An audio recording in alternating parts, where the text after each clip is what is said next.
Sup guys? I'll be going over the end of the year major event Datamine featuring 2 new UR Iron Blood ships.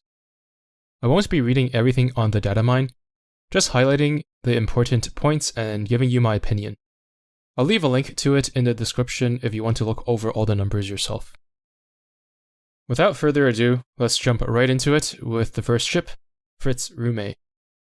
She is a full-on fighter specialist, having the ability to field up to 8 fighters, which is the most in the game currently. As a result of this loadout, she excels at exactly what fighters excel at, which is currently single target damage against medium armor, and then also anti-air. They are pretty good against light armor as well if you have the HVARs. Having such a specialist loadout is a surefire way to always be relevant in some part of the game. I'll link my in-depth guide on planes in the description if you want to learn about what planes you should be using on her.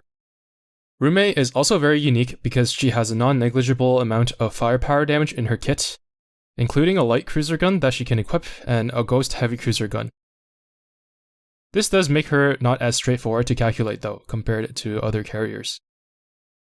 From a quick preliminary calculation, looking at only her aviation damage, her total damage from a single airstrike against medium armor is pretty much tied with Amagi's.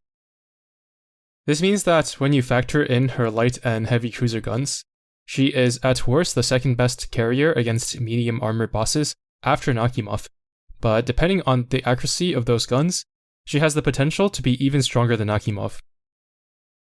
She also has no reliance on other ships, so you can splash her into a light armor fleet, for example, as the third in the Kearsarge Yorktown combo, with no loss in performance, whereas Nakimov really wants to be sortied with Soyuz if possible. Aside from her damage, she also has a weak slow that gets stronger if you use her alongside Bismarck's Way's Black Hole.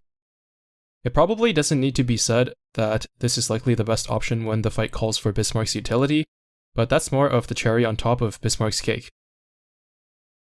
Actually, now that I think about it, if you're using Bismarck's Way, even against a single target light armor enemy like Wichita or Jinsu meta, this could come in quite handy.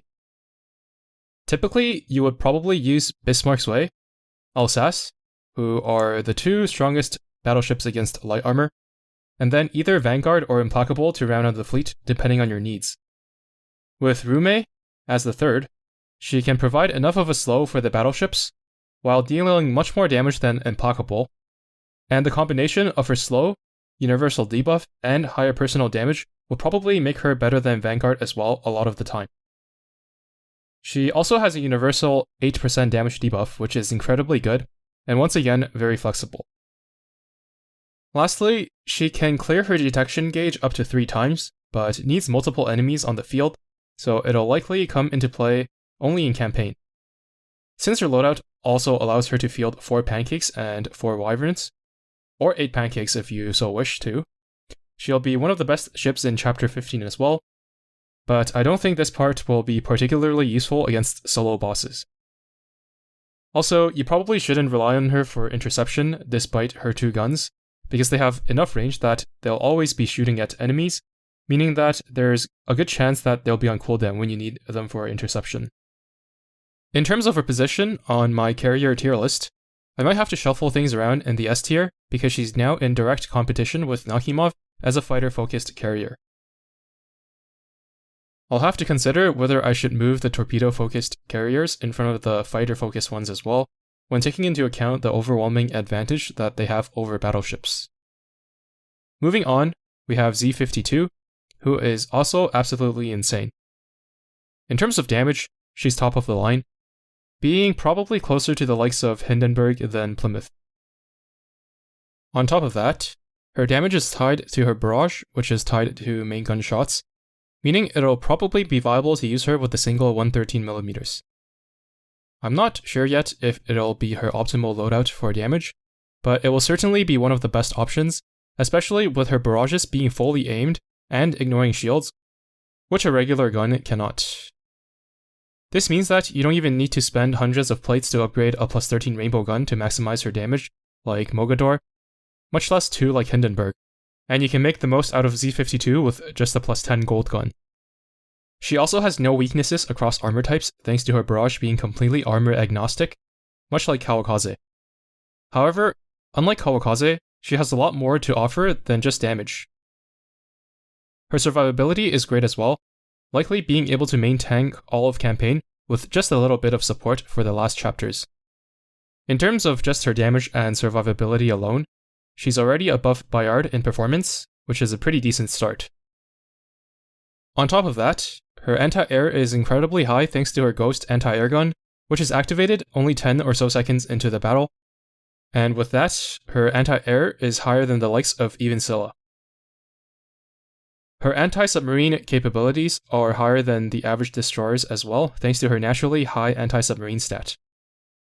Past that, she has a 5% universal damage debuff, which is very easy to activate, making her likely a better choice than Laffy too for bossing fleets, unless you need to use Laffy for either her faction, in the case of Yorktown 2, or the extra bit of survivability that she provides. However, in terms of damage contribution, Z52 far surpasses Laffy while still having respectable enough bulk in most situations. One final thing that is worth mentioning is the flagship protection effect.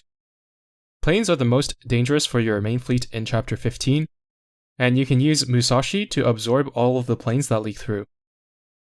While Z52's anti-air is not as high as Guam or Laffy's, planes that do leak through as a result of her lower AA will deal heavily reduced damage to Musashi thanks to this damage reduction, meaning that the lower AA will not be much of a hindrance. She will be a fantastic addition to the ever-reliable Musashi-Aquila Unicorn combo, and a huge upgrade in Chapter 14, where the anti-air is not much of an issue at all. On my Vanguard tier list, I'll likely place her somewhere in the top 3.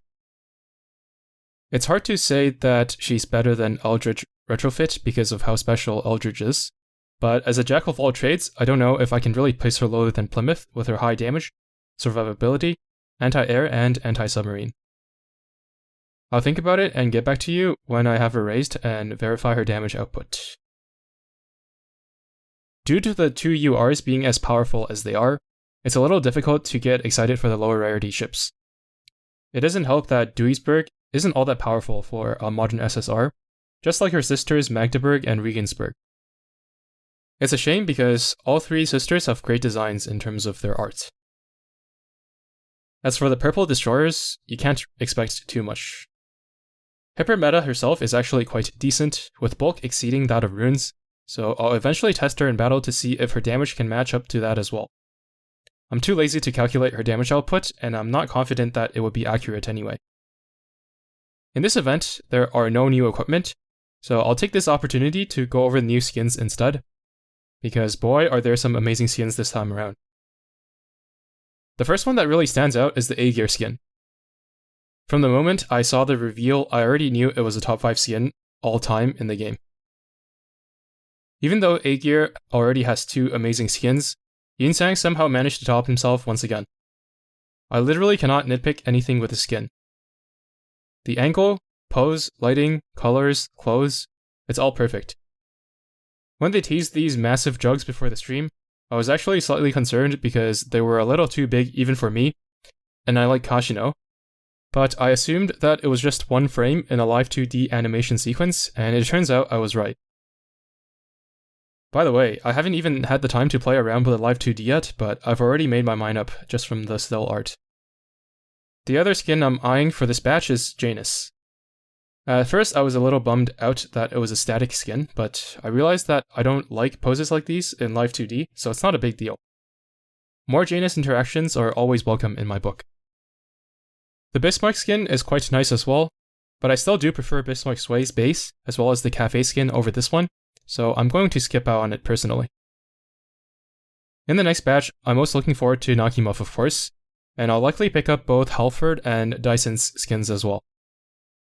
It seems like Namyo, the artist of Flandre, Zuiho, and so on, was the artist in charge of Halford's skin rather than her original artist, but I could be wrong. Either way, it looks great. Unfortunately, I'm not a huge fan of Napoli's pose and angle. It looks a little bit uncomfortable, so I'll likely pass on that one. Shinano also seems to look a little different than usual, and it just feels a bit off to see her standing up. In my mind, Shinano is always lying down and rolling around, and at most barely capable of sitting up for a brief moment. This feels like a shapeshifter trying to trick me and steal my gems. Nice try, Akashi. Anyway, that's it for this update. Good luck on your polls. Thanks for watching, and see you in the next one.